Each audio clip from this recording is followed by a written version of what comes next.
தாய் தமிழ் உறவுகளுக்கு வணக்கம்.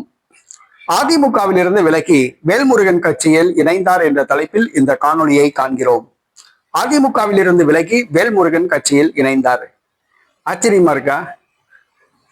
ஆச்சரியப்பட வேண்டிய அவசியம்லாம் கிடையாது. என்ன விஷயம் கேட்டீங்கன்னா, சேலம் மாவட்டம் எடப்பாடி பழனிசாமி அவருடைய சொந்த தொகுதி எடப்பாடி.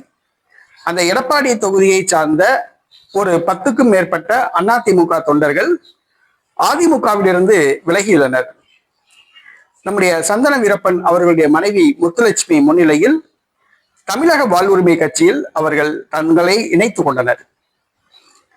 ரொம்ப 100, 200 அந்த மாதிரிலாம் கிடையாது. ஒரு 10 பேர் அதிமுகவை சார்ந்த ஒரு 10 பேர் அதிமுகவிலிருந்து விலகியுள்ளனர். அது எடப்பாடி பழனிசாமியின் சொந்த தொகுதியான எடப்பாடி தொகுதி. அதிலிருந்து விலகி முத்துலட்சுமி முன்னிலையில் தமிழக வாழ்வுரிமை கட்சியில் அவங்க இணைஞ்சிருக்காங்க. உடனடியாக உறுப்பினர் அட்டை கொடுத்திருக்காங்க. கட்சியில பதவியெல்லாம் கொடுத்திருக்காங்க.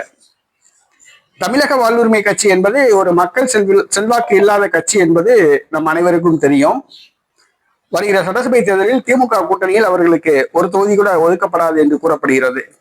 தனித்து போட்டியிட்டால் ஒரு சட்டசபை தொகுதிக்கு 100 ஓட்டு கூட வாங்க மாட்டாங்க. அதுதான் அவங்க கட்சியோட நிலவரம்.